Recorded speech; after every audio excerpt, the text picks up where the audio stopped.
अगर पटेल की बात मान ली गई होती तो पूरा कश्मीर हमारा होता, बोले पीएम मोदी।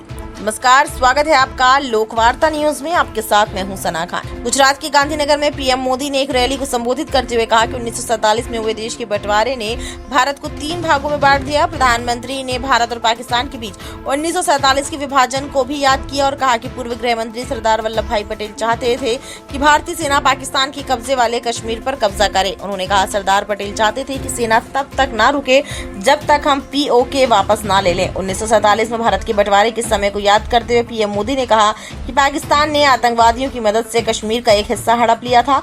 प्रधानमंत्री ने कहा कि अगर उस दिन उन आतंकवादियों को मार दिया होता तो सरदार पटेल की सलाह मान ली गई होती तो भारत में आतंकी गतिविधियों का सिलसिला बंद हो गया होता, जो पिछले 75 सालों से चल रहा है। उन्होंने कहा, 1947 में भारत माता के टुकड़े टुकड़े कर दिए गए थे। रैली को संबोधित करते हुए प्रधानमंत्री ने ऑपरेशन सिंदूर का भी जिक्र किया। कहा कि भारतीय हमले कैमरों के सामने किए गए ताकि कोई सबूत न मांग सके। मोदी ने कहा, इसका कारण यह है कि जब महज 22 मिनट के भीतर 9 आतंकवादी ठिकानों की पहचान की गई और उन्हें नष्ट कर दिया गया तो ये एक निर्णायक कार्रवाई थी और इस बार सब कुछ कैमरों के सामने किया गया ताकि घर पर कोई सबूत ना मांग सके।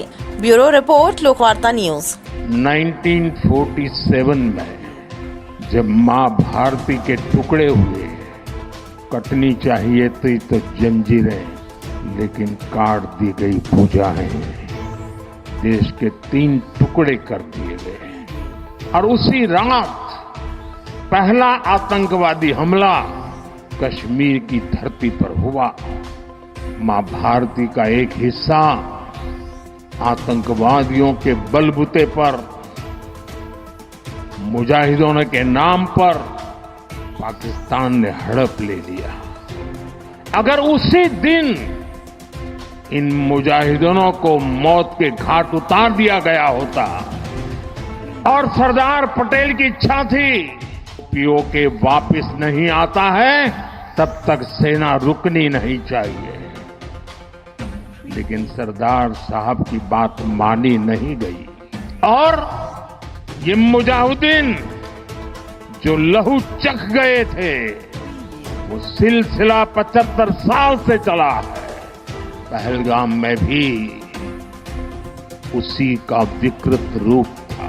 75 साल तक हम झेलते रहे और पाकिस्तान के साथ जब युद्ध का नौबत आई, तीनों बार भारत की सैन्य शक्ति ने पाकिस्तान को धूल चटा दी।